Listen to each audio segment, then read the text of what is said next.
Arena practice with steel. The human unleashed an ancient war sword, the massive doors of the Zorathi Grand. Arena slid open with a hiss that echoed through the cavernous training hall. And Commander Cale Vance stepped inside for the first time in his life. Feeling the weight of 1,000 alien eyes upon his small human frame, he was not a tall man by Earth standards. Standing at just under 6 feet with broad shoulders built from years of military training. But here, among the towering warriors of 12 different species, he looked almost like a child wandering into a room full of giants. The Zorathi themselves were the most impressive creatures he had ever seen. Standing nearly 8 feet tall with 4 powerful arms covered in natural chitinous armor that gleamed like polished obsidian under the arena lights.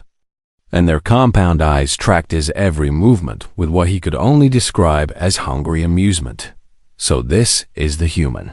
One of them clicked in the universal translator frequency, and the sound carried across the arena like a wave of mockery. I thought they would be bigger.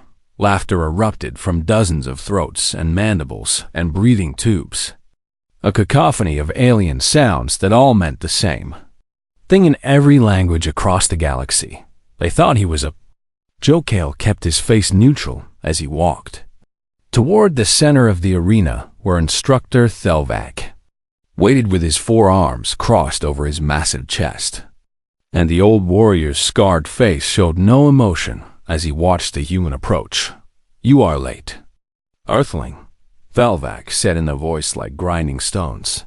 "My quarters are on the far side of the station." Cale replied calmly. And the lift system was not designed for beings of my size. This was true, as most of the technology in the Galactic Combat Academy had been built for species that averaged 7 feet or taller. And Cale had spent his first week simply learning how to navigate a world that seemed determined to remind him how small and fragile humans truly were. "Excuses are the refuge of the weak," Thelvac declared. And more chittering laughter filled the arena. "Today you will demonstrate your combat capabilities for evaluation. And we will determine if you belong in this academy, or if your acceptance was merely a political gesture by the Galactic Council." Cale understood what the instructor was really saying. The galaxy had only discovered humanity 300 years ago, when a human exploration vessel had stumbled into Zorathi space. And in the centuries since then, humans had proven themselves capable engineers and clever diplomats and surprisingly resilient colonizers. But warriors? The galactic community had decided long ago that humans were simply too soft for real combat. With their fragile skin that could be punctured by a simple blade, their weak bones that shattered under moderate pressure, and their laughably short lifespans that barely allowed them to master a single discipline before death claimed them, Cale was the first human ever accepted into the prestigious Combat Academy. And everyone from the lowly student to the Grand Masters themselves expected him to fail. "I am ready for evaluation," Cale said Simplevac, gestured with one of his upper arms toward the massive weapons rack that dominated the eastern wall of the arena. And Cale turned to look at what the galaxy considered the pinnacle of combat technology: plasma, lances that could cut through starship armor hummed with contained energy, and graviton hammers that could crush a small vehicle sat in reinforced cradles, and neural disruptors that could fry a nervous system from 20 meters away gleamed with deadly promise. These were weapons of the future, designed by species that had been traveling between stars while humans were still learning to forge bronze. "Choose your weapon," Thelvac commanded, "and try not to injure yourself in the process." More laughter, and Cale ignored it as he walked slowly along the weapons rack, his eyes moving from one devastating piece of technology to the next. But he was not looking at the advanced weapons. He was looking at the far corner of the arena, where a dusty display case sat forgotten beneath a flickering light panel. And inside that case, something old and beautiful caught his attention like a whisper. From across the centuries, he walked past the plasma weapons, and the gravity manipulators, and the neural technology that could kill with a thought. And he stopped in front of the display case with its faded label that read, "Primitive Artifacts, Historical. Display only, no practical application." Inside the case, resting on velvet that had turned gray with age and neglect, lay a sword, not a plasma sword or an energy blade or a vibration cutter, but a real sword made of steel and leather and wood, with a blade nearly 5 feet long and a crossguard shaped like a simple crosscale. Felt his heart stop in his chest as he read the small information card beneath the weapon, Earth artifact. Recovered from human vessel approximately 312 standard years ago. Believed to be ceremonial object of religious or cultural significance. Material composition indicates iron carbon alloy commonly known as steel. No power source detected. No technological enhancement present. The card was wrong about almost everything. This was not a ceremonial object. This was a Zweihander, a German greatsword from the period humans called the 30 Years' War. And the faded inscription along the blade read, "Für Ehre an Vaterland," which meant, "For honor and fatherland," in the old German tongues. Someone had dated it 1632, which meant this weapon was nearly 400 years older than humanity's first contact with alien life.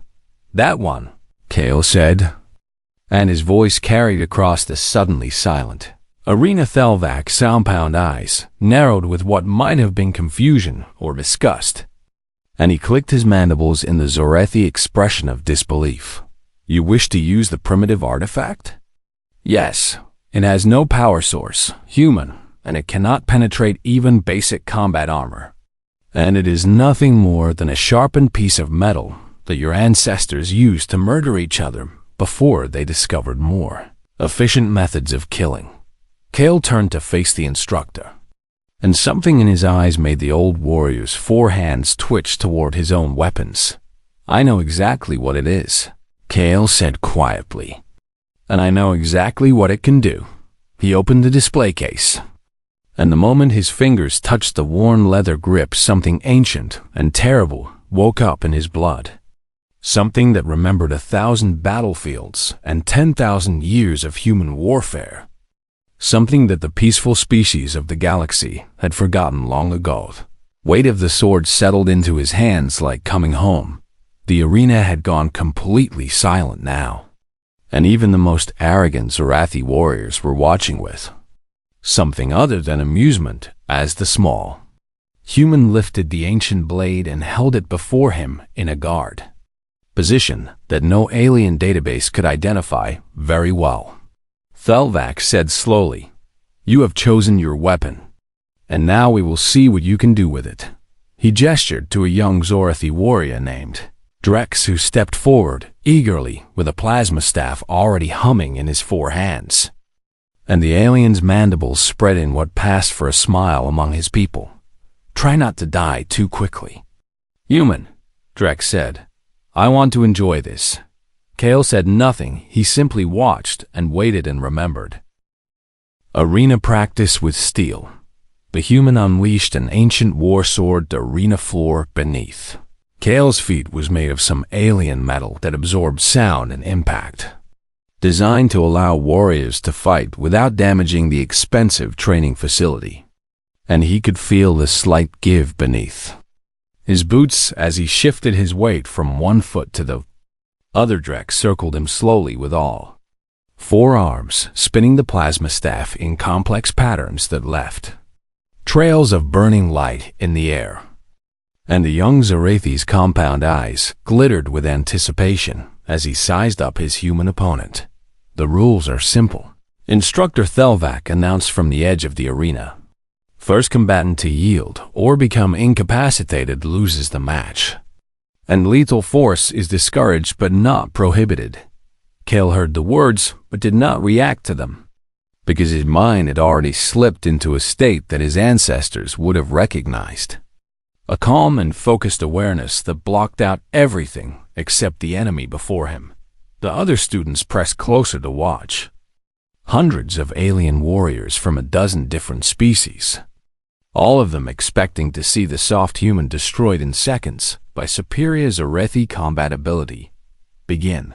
Thelvac, common Deadrex, attacked immediately with blinding speed.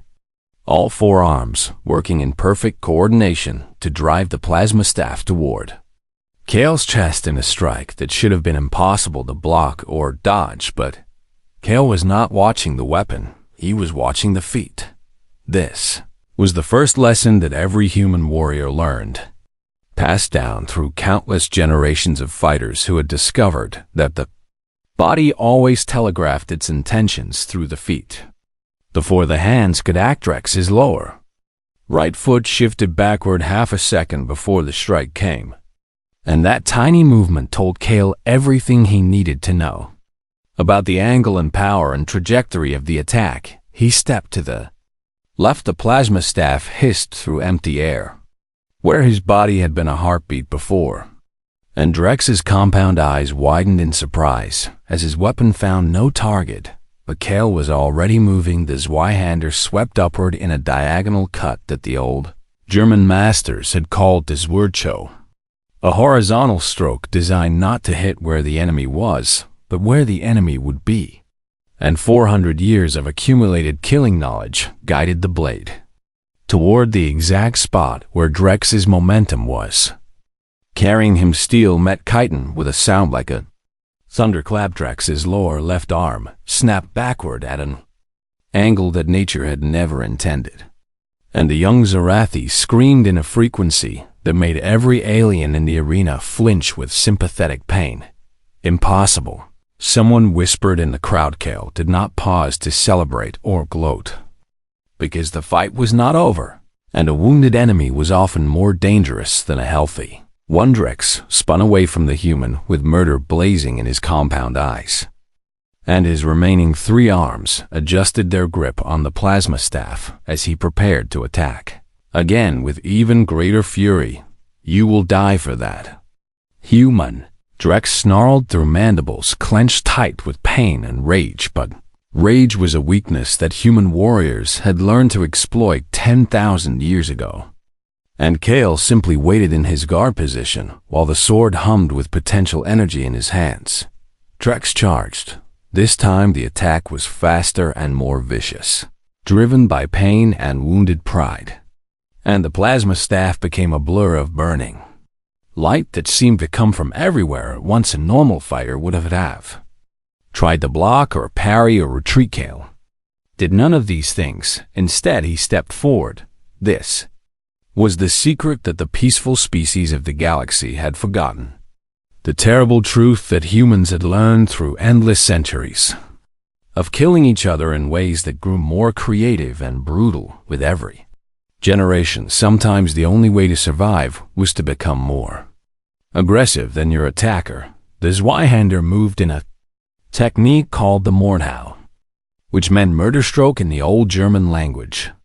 And Kale gripped the blade itself and swung the heavy crossguard like a warhammer directly into Drex's face. Alien chitin that could stop a knife or resist a punch shattered beneath the impact of 2 pounds of steel, concentrated into 4 inches of metal cross.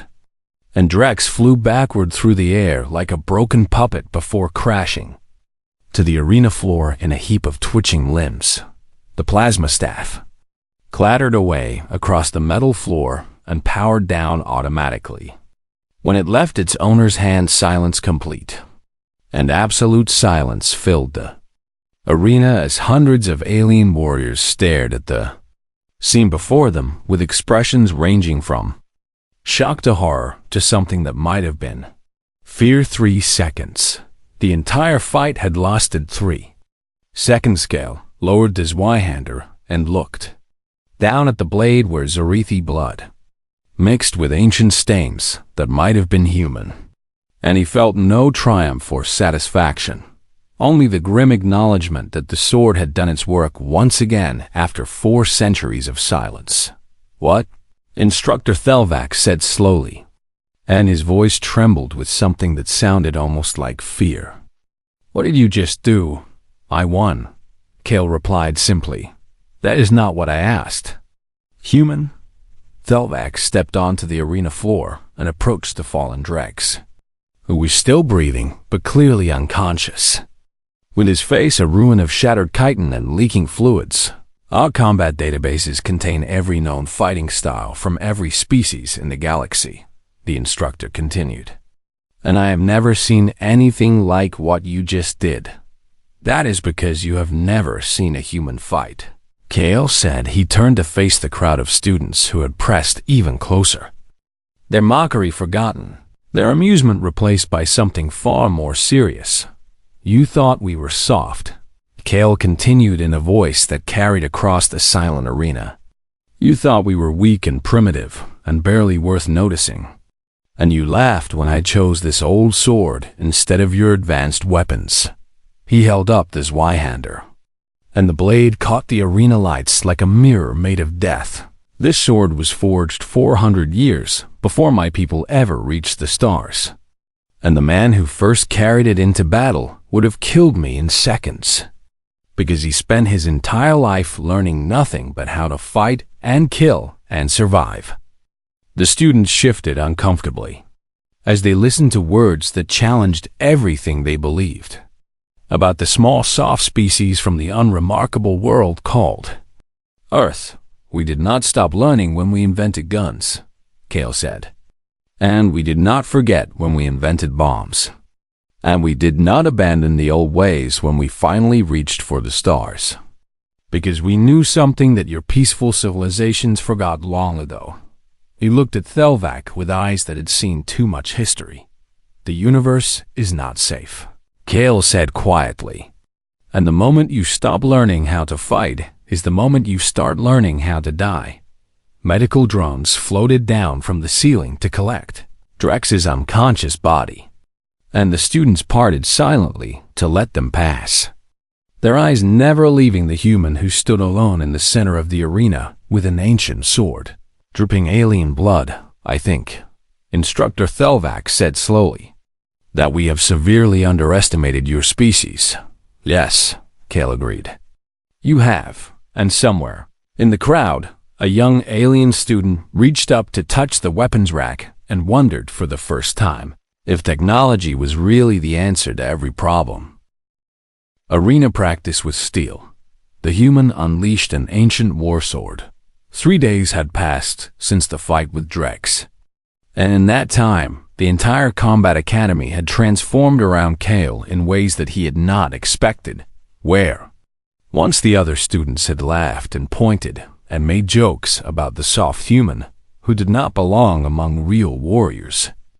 Now they stepped aside when he walked through the corridors and lowered their voices. When he entered a room, fear had replaced mockery, respect had replaced contempt, but Kale knew that fear and respect were fragile things that could shatter at any moment if he showed even a hint of weakness. So he continued his training every day with the same dedication that had carried him through 20 years of human military service. Today, he stood in one of the smaller training rooms with his Y-hander in his hands, moving through forms that had no name in any alien language. Techniques that had been developed by men who lived and died centuries before the first human looked up at the stars and wondered. What lay beyond the room was supposed to be private, but he knew he was being watched. Cameras covered every inch of the academy, and he had no doubt that recordings of his training sessions were being analyzed by military experts across the galaxy who were trying to understand what they had witnessed in that arena 3 days ago. Let them watch, he thought as he flowed from one stance to the next, with the heavy blade feeling almost weightless in his practiced hands. Let them see what humans can do. The door hissed open behind him, and he did not turn around, recognizing the heavy footsteps of Instructor Thelvac by the slight grinding sound that the old warrior's damaged knee joint made with every step. You train alone, Thelvac observed. I prefer it, Kale replied as he completed a complex cutting pattern and returned to a neutral guard position. The other students are afraid to spar with you now, I noticed. Thelvac moved around the room until he stood facing Kale, and his compound eyes studied the human with an intensity that suggested he was trying to see past the flesh and bone to whatever lay beneath. I have been an instructor at this academy for 47 standard years, Delvac said slowly, and I have trained warriors from every major species in the galactic community. Beings with natural armor and multiple limbs and senses that humans cannot even imagine. Kale waited, but I have never seen anyone move the way you moved in that arena, Thelvac continued. And I have spent the last 3 days searching every database and historical archive I could access, trying to find some record of the techniques you used against Drex. And what did you find? Kale asked. Nothing. The word hung in the air between them like an accusation. Your species has only been part of galactic civilization for 300 years, Thelvac said. And in that time, humans have shared your history and your culture and your technology with the rest of the galaxy. But it seems you have kept some secrets to yourselves. Kale finally lowered the sword and turned to face the instructor fully. And something in his expression made Thelvac take an involuntary step backward. What I used against Drex was not a secret, Kale said quietly. It was history. Explain. Kale walked to the wall and hung the Zweihander on a rack before turning back to face the confused instructor. How long has the Zerathi species existed? Kale asked. Thelvac's mandibles clicked in surprise at the unexpected question. But he answered anyway.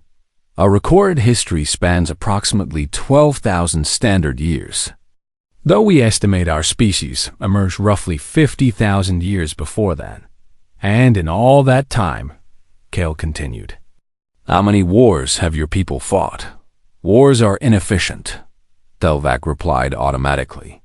We abandoned organized military conflict approximately 8,000 years ago, when we developed the technology to resolve disputes through economic and political means. 8,000 years of peace. It is one of our greatest achievements. Kale nodded slowly, and there was something almost sad in his eyes as he looked at the proud old warrior, who had no idea what he was about to learn. Humans have existed for approximately 200,000 years, Kale said. And in that time, we have never known peace for more than a few decades at a stretch. Thelvac's compound eyes widened. 200,000 years, Kale repeated. Of continuous warfare, of constant conflict, of generation after generation, learning how to kill each other more efficiently than the generation before. He gestured toward the Zweihander on the wall. That sword represents 400 years of German martial tradition alone. But it is only one small thread in a tapestry of violence that spans our entire existence as a species. But why? Thelvac asked, and his voice cracked with genuine confusion. Why would any species choose to fight for so long? We did not choose, Kale said simply. We survived. He walked to a display screen on the wall and called up images from human history.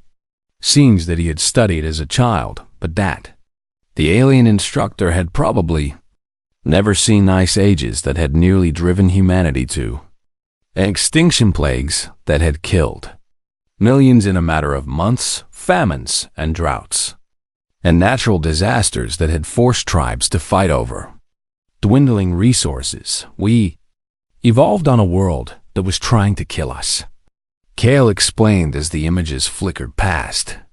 And when the planet was not trying to destroy us, we were fighting each other for food and water and territory, and 1,000 other things that meant the difference between survival and extinction. More images appeared, now showing human warriors from across history, Roman legionnaires in their discipline formations, Mongol horse archers sweeping across the steppe, samurai in their lacquered armor, knights in full plate, wielding swords and maces and morning stars. Every generation faced new enemies, Kale continued. And every generation developed new techniques to defeat those enemies. And we passed that knowledge down to our children because the day might come when they would need it to survive. He turned back to face Thelvac. What I used against Drex was a German longsword technique developed in the 15th century by a master named Johannes Lichtenauer, refined over the following 300 years by dozens of other masters, preserved in written manuals and training traditions, and taught to me by an old man in a basement gymnasium when I was 14 years old. An old man, Telvac repeated. My grandfather, Cale confirmed. Who learned from his grandfather, who learned from his father, who learned from books written by men who had been dead for 200 years. The instructor was silent for a long moment as he tried to process what he was hearing. You have 200,000 years of combat knowledge, Telvac finally said, preserved and passed down through countless generations. Yes, and the techniques you demonstrated represent only a small fraction of that knowledge. A very small fraction, Cale agreed.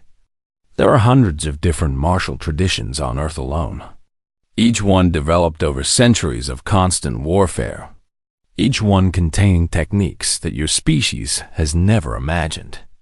Telvac looked at the Zweihander on the wall with new eyes, seeing it now not as a primitive artifact but as a key to a vast library of violence that spanned the entire history of human existence. We thought humans were weak, the instructor said slowly. You thought we were peaceful, Cale corrected. And that was a mistake, because we are not peaceful at all. He picked up the sword again and held it before him, and the light caught the old steel in a way that made it seem almost alive. We simply chose to stop killing each other long enough to reach the stars, Cale said, but we never forgot how arena practice with steel.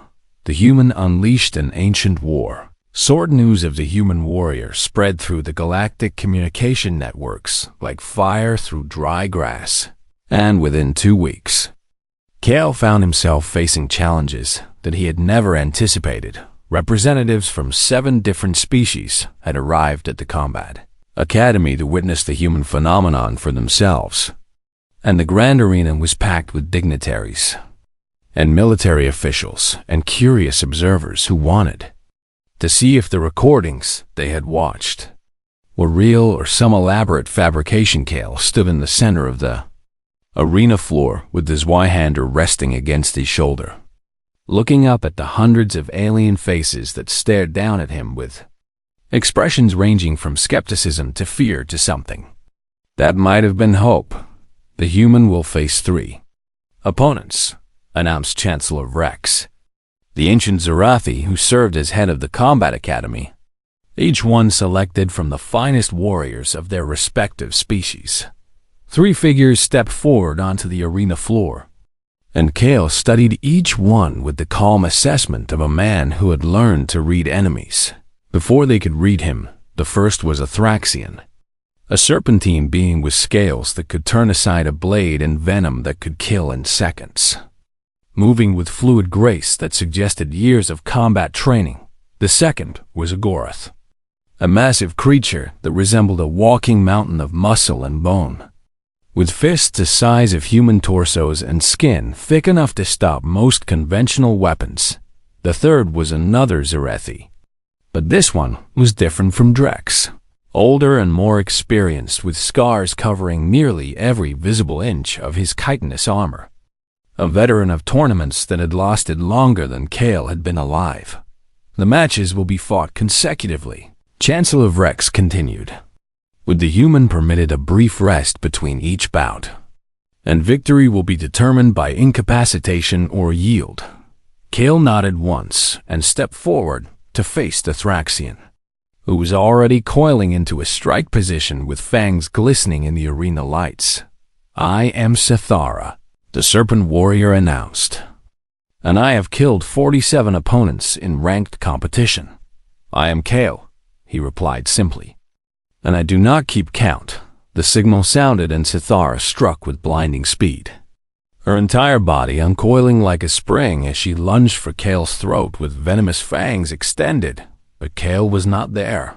He had moved the instant the signal sounded, stepping offline and letting the serpent's momentum carry her past him while the Zweihander swept down in a technique called the Zornhau. the wrath stroke, catching Sithara across her midsection before she could redirect her attack scales that had turned aside 1,000 blades, parted like water beneath 400 years of German steel. And the Thraxium collapsed to the arena floor with a wound that would take months to heal. The crowd roared with shock and excitement as medical drones rushed forward to collect the fallen warrior. And Kale did not even wait for them to clear the arena before turning to face the Goroth, who was already stomping toward him with murder in its small eyes. "Your tricks will not work on me, tiny human." The mountain of muscle growled. "I cannot be cut and I cannot be stopped." Kale said nothing. Goroth charged with arms spread wide to crush him in a grip that had broken the spines of creatures 3 times Kale's size. And the human stood perfectly still until the last possible moment. Then he dropped as Y-hander came up as Kale fell to one knee, driving the point of the blade into the exact spot where the Goroth's leg met its hip, a joint that even the thickest skin could not protect from a thrust powered by the full strength of a human body and 4 centuries of accumulated killing knowledge.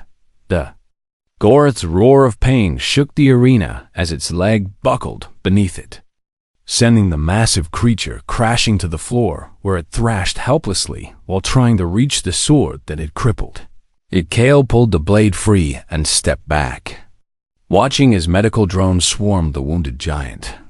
And then he turned to face his final opponent. The veteran Zorathi had not moved from his starting position, and his compound eyes watched Kale with a respect that none of his species had shown the human before today. "You are skilled," the veteran said quietly. "More skilled than any opponent I have faced in 300 years of competition." "Thank you," Kale replied, "but skill alone will not defeat me." The veteran drew 2 weapons from sheaths on his back, curved blades that hummed with energy and left trails of burning light in the air as he spun them in complex patterns. "I am Thelvern," the warrior announced, "brother of Thelvac, who instructs at this academy. And I have studied your techniques since the recordings of your first match were distributed." Kale's eyes narrowed slightly. "I know about the footwork," Thelvern continued as he began to circle slowly. "I know about the Mordhau and the Zornhau and the Zwercho. And I have spent 2 weeks learning how to counter every technique that your human masters developed." This was the moment Kale had been waiting for. The moment when an enemy thought they understood human warfare and discovered just how deep that ocean truly was. "You studied German longsword," Kale said as he matched the Zorathi's circling movement. "That is good." He shifted his grip on the Zweihander, moving from a high guard to something lower and more defensive. But German longsword is only one tradition. Thelvern attacked with both blades singing through the air in patterns designed to overwhelm any defense. And Kale did not try to block or parry. Instead, he flowed like water, moving in ways that owed nothing to German masters and everything to an island nation on the other side of Earth. This was not longsword anymore.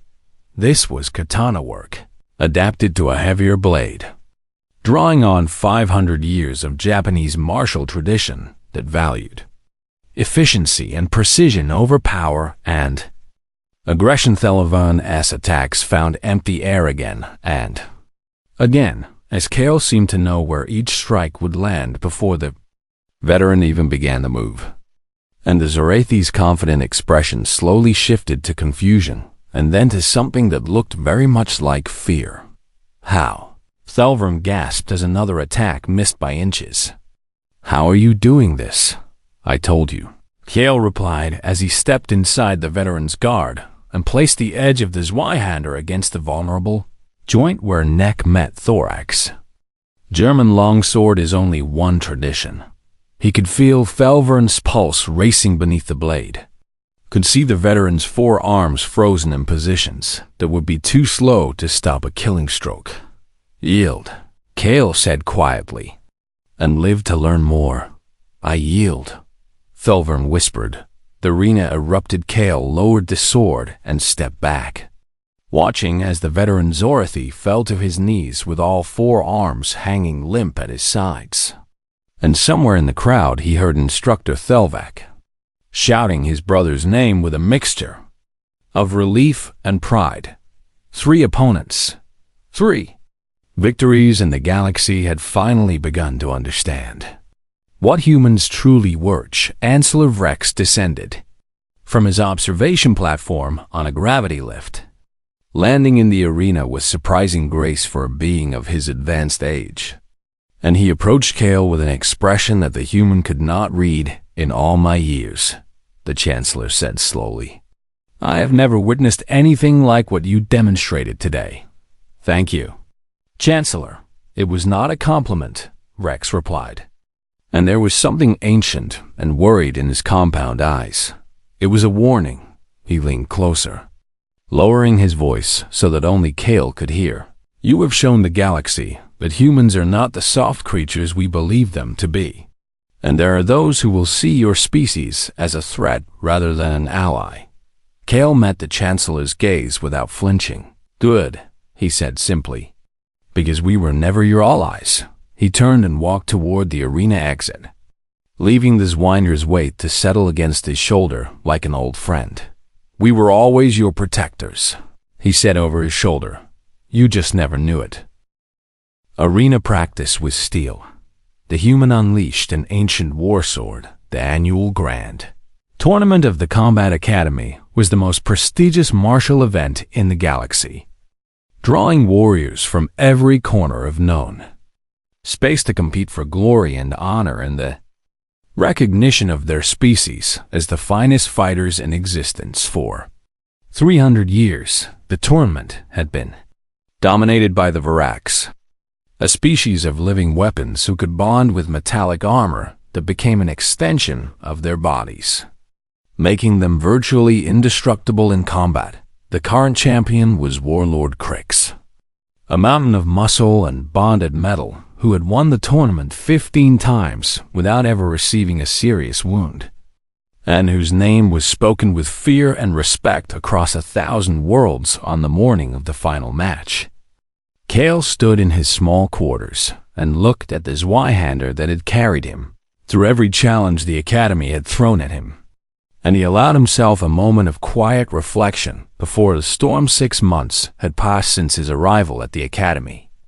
And in that time, everything had changed. Human combat instructors were now being requested at military academies across the galaxy, teaching techniques that had been developed in blood and preserved through generations of warriors who had never dreamed their knowledge would one day reach the stars. Recordings of Kale's fights had been watched billions of times, analyzed by military experts who were still struggling to understand how a species with no natural armor and no technological enhancements could be so devastatingly effective in combat. And today he would face the greatest challenge of all. The door chimed, and Instructor Thelvac entered without waiting for permission, his scarred face showing an emotion that Kale had never seen from the old warrior before. It looked almost like concern.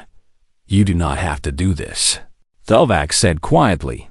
Yes, I do. Warlord Crix has killed 23 opponents in tournament combat, and his bonded armor has never been breached by any weapon in existence. Kale picked up the Zweihander and felt its familiar weight settle into his hands. There is always a first time, he said. Thelvac stepped closer, and for a moment the instructor and the student simply looked at each other with the understanding that only warriors can share. You have already proven everything you needed to prove, Thelvac said. The galaxy knows now that humans are not soft, that your species carries the weight of 200,000 years of warfare in your blood and bones. This is not about proving anything, Kale replied. This is about finishing what I started. He walked to the door and paused with one hand on the frame. My grandfather told me something when I was young, Kale said without turning around. He said that every warrior has a moment when they must choose between safety and glory, between the comfortable path and the one that leads into darkness. And what did you choose? Talvak asked. Kale smiled.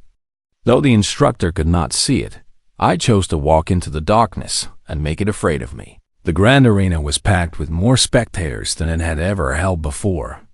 Beings from every corner of the galaxy who had come to witness what many believed would be the death of the human phenomenon. Kale walked onto the arena floor and heard the crowd fall silent as they saw the ancient sword in his hands. The primitive weapon that had somehow become the most famous blade in galactic history. Warlord Crix was already waiting in the center of the arena, and the sight of him made Kale's breath catch in his throat. The Varrock's champion stood nearly 9 feet tall, his body covered in bonded armor that shifted and flowed like liquid metal, reforming itself constantly to protect against any angle of attacking. His massive hands he held twin plasma axes that crackled with enough energy to cut through starship hulls, and his eyes burned with the confidence of a being who had never known defeat. "So you are the human," Crix rumbled in a voice like grinding metal. "I have watched your fights, little creature, and I have watched yours," Kale replied. "Then you know that you're primitive. Steel cannot harm me." Kale raised the Zweihander into a guard position and felt the weight of 4 centuries pressing against his palms. "Maybe not," he said with a smile that made several observers in the crowd shift uncomfortably. "But I know 17 ways to make you kill yourself with those axes." Crix's burning eyes narrowed. "You dare to threaten me with my own weapons." "I dare many things," Kale said. "It is a human tradition." The signal sounded. Crix attacked with the speed of a striking snake, both axes sweeping down in crossing arcs that should have cut Kale in half before he could even react.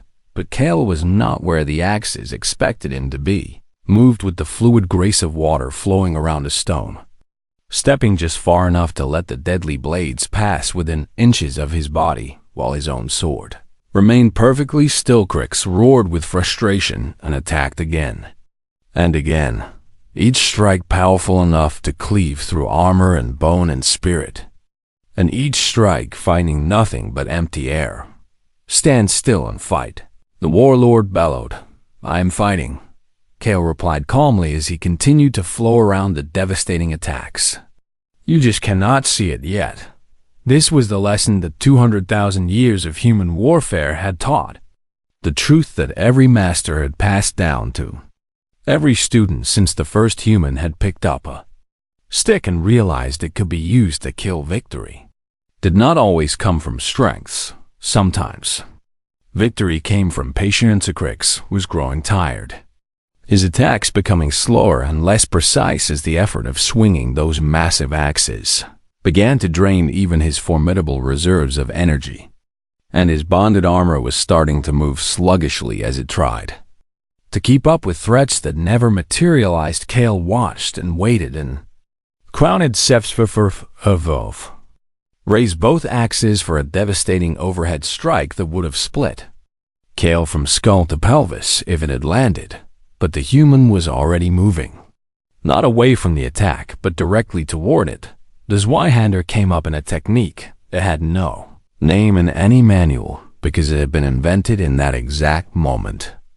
A fusion of German power and Japanese precision, and 200,000 years of human survival instinct. Steel met the joint where Crix's right arm connected to his shoulder, sliding between the plates of bonded armor that had parted for just an instant as the warlord raised his weapons. The arm came off. The plasma axe fell from nerveless fingers and began to arc toward the arena floor, and Kale was already moving to catch it. Knowing that the weapon was still active and still deadly, he spun the axe in his left hand, while the Zweihander remained in his right. And before Crix could even begin to process what had happened, Kale had driven both weapons into the gaps of the warlord's armor, one through the chest, one through the throat. Crix stood frozen for a long moment, staring down at the human who had done what no warrior in 3 centuries of tournament combat had ever accomplished. "How?" the warlord whispered through the blood that was filling his throat. Kale looked up at the dying champion with something that might have been respect. "You relied on your armor to protect you," he said quietly. "But armor has gaps. And humans have spent 200,000 years learning how to find them." Crix fell. The arena was silent, and then, slowly, the silence began to break as the observers processed what they had witnessed. The impossible victory of a human with an ancient sword over the most feared warrior in the galaxy. Instructor Thelvac was the first to move, walking onto the arena floor with tears streaming down his scarred face in the Zorathi expression of overwhelming emotion. "You did it," he said as he reached Kale's side. "You actually did it." Kale looked at the blood on his hands. Human and alien mingled together, and he felt the weight of every warrior who had ever carried that sword into battle. "I did not do anything," he said quietly. "I simply remembered what my ancestors taught me." He turned to face the crowd. Thousands of alien faces staring at him with expressions that ranged from shock to fear to something that looked very much like hope.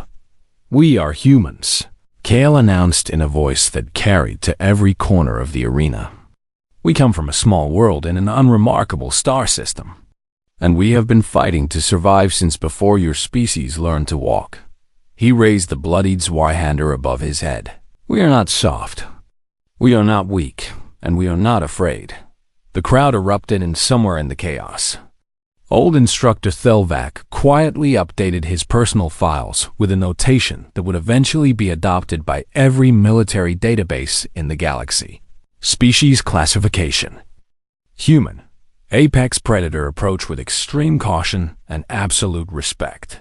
The tournament was over. The legend had just begun.